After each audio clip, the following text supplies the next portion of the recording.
Então agora eu vou falar um pouquinho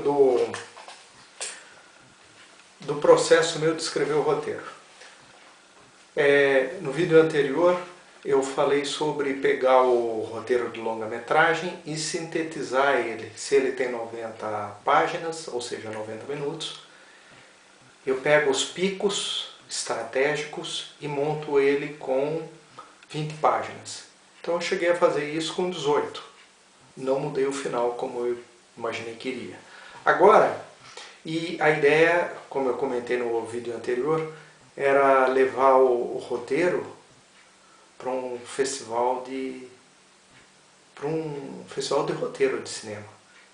Mas eu já desisti completamente, por vários motivos, né? Então a proposta agora é escrever um novo longa-metragem. Mas aí eu pensei, eu até tenho algumas ideias, mas criar os personagens tudo de novo. Aí eu pensei, e se eu continuasse de onde eu parei, do final do longa-metragem que eu escrevi, o que aconteceria na continuidade? Aí eu pensei, seria um exercício bom e eu ia fortalecer o longa-metragem que eu já escrevi, olhando ele como se fosse colocasse espelhos onde o longa que eu escrevi não era visto. Então eu continuando, é como se eu voltasse para alguns pontos que foram escondidos estrategicamente por causa da trama, pelo foco da ação da história, eu colocasse um espelho ali e visse coisas que eu não vi. E me forçasse, inclusive, a trabalhar melhor os personagens. Aí eu falei, vale o desafio. Então eu já comecei a escrever, já comecei a pegar os cartões e o mais difícil foi bolar uma trama para um novo longa-metragem a partir desse longa que eu escrevi. Então a conclusão que eu cheguei é que o pensamento primeiro foi de longa-metragem, bem sintético ali, em 3 meses eu escrevi. Chegou a 90 páginas, eu tinha escrito 88, agora foi para 89, você vai mexendo, ele chega a 90 páginas, vai mais que isso. Agora eu escrevi 17 páginas, está aqui, ó. Eu pus 3 títulos: O DNA Idiota, A Menina do Campo de Flores e O Segredo do Vale das Almas, ao estilo de um drama coreano, escrito por Marcos Mendes Maciel. Externa, Vale das Almas. Estacionamento, noite. Essa é a continuação. O estacionamento está escuro. A pequena cidade tem poucos postes acesos de luzes fracas. Ângela, 5, está sentada na cadeira que seria ocupada pelo vigia do estacionamento. A sombra de Randolph, 33, com aparência de mendigo, surge ao lado dela. Você está com uma cara de cansado, pai. Ângela levanta da cadeira e abraça apertado Randolph. Que saudade, filha. Está até mais alta. Randolph segura uma pequena flor na mão. Uma flor para você, meu amor. Eu cresci, passou só uma semana, pai. Quando chegar em casa eu vou medir. Ângela pega a florzinha e fica olhando para ela eternamente. Randolph, vocês já comeram? Eu não recomendo muito a essa hora da noite, o único lugar que fica aberto aqui, nessa maldita cidade. Micaele, 29, ex-mulher de Randolph, se mantém com os braços cruzados. Já comemos sim. Você tá péssimo. E a história continua. Então eu peguei do ponto onde acabou a história, no estacionamento, onde a família vem buscá-lo. Ele estava lá que nem um mendigo na cidade, abandonado, e no momento que ele estava prestes a cometer um suicídio ou um assassinato, uma transmissão de vídeo, com a filha, uma ligação com vídeo de imagem, faz ele cair em si e a menina toma uma iniciativa. Essas questões que parecem até sobrenaturais e que mostram a criança uma prodígio, assim, uma super inteligência, Está sendo um desafio, como colocar espelhos mesmo e escrever e lapidar. Então a própria mulher dele, agora no começo, ela já tem uma iniciativa grande e ela trabalha, e o Randolph, que é o grande vagabundão, assim, o anti-herói, no caso, sem causa, do contra, né? Mas ele tem um instinto muito forte, né? E tem um elo com a filha que dá pra ver que tem uma super capacidade. Com 5 anos ela tem algumas capacidades tanto de manipular as pessoas como de ler. Ela lê e tecnologicamente ela faz coisas, está fazendo coisas que as pessoas ficam espantadas, né? E isso nesse segundo longa que virou uma espécie de série. Porque o anterior, quando eu mandei para o Cláudio Coração dar uma olhada e me apontar o que eu estava, para que rumo poderia ir a história, quando ele me falou, quem é esse Randolph? Aí eu sinto que esse personagem está desmaterializando, que não tem lugar para ele nesse mundo. Aí eu falei, ó, feedback é bom. E ele tem um elo com a menina, a filha. A filha não olha ele como um mendigo, um vagabundo, um cara perigoso. Não, ela é limpa, ela tem os olhos claros quanto ao pai. O pai é uma coisa para ela que não é na verdade. Então, isso foi interessante para eu bater o final. Esse feedback do Cláudio. O Cláudio Coração me acendeu umas luzes nessa conversa. A gente liga o Skype, não, por vídeo, tudo moderno agora. Ele está em Mariana.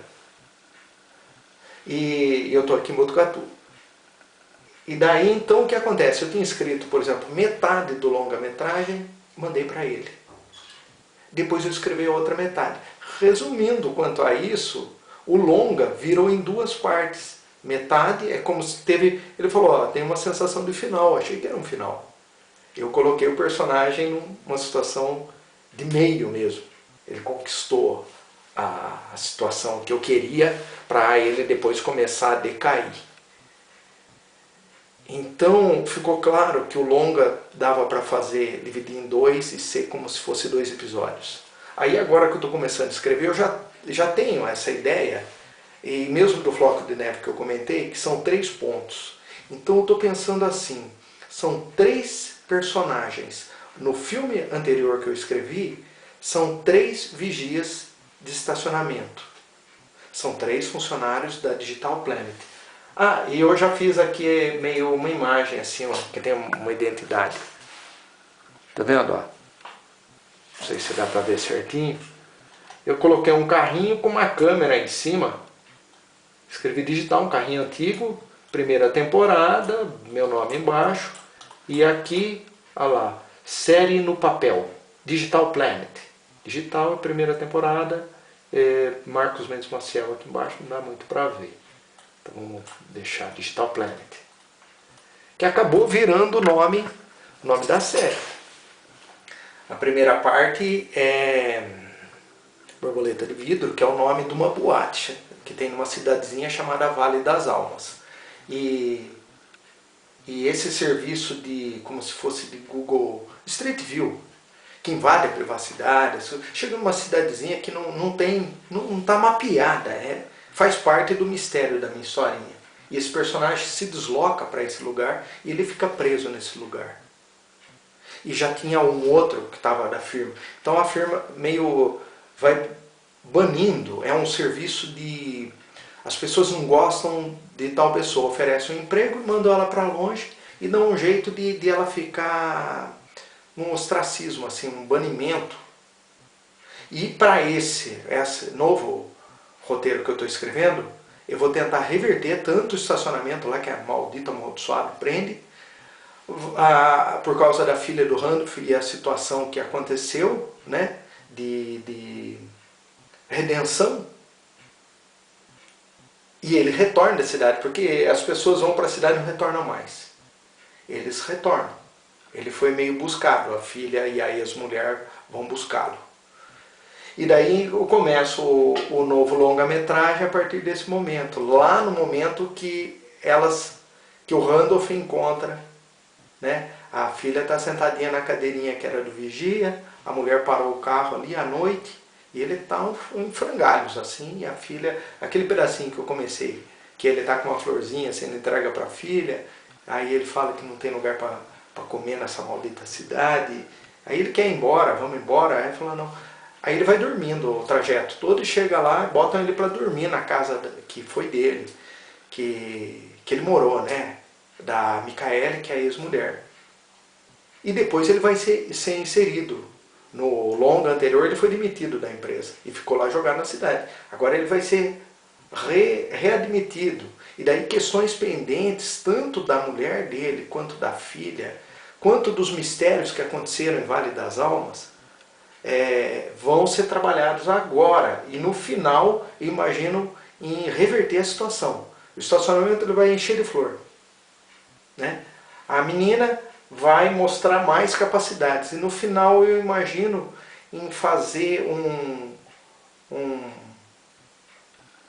esse mapeamento que a firma faz, invasão de privacidade, e além. Criar um aplicativo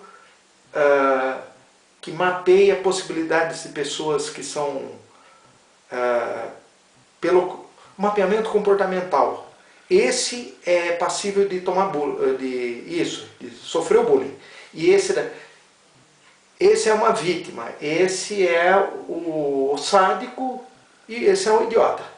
Como se fosse o DNA, eu pus uns títulos lá, o DNA idiota.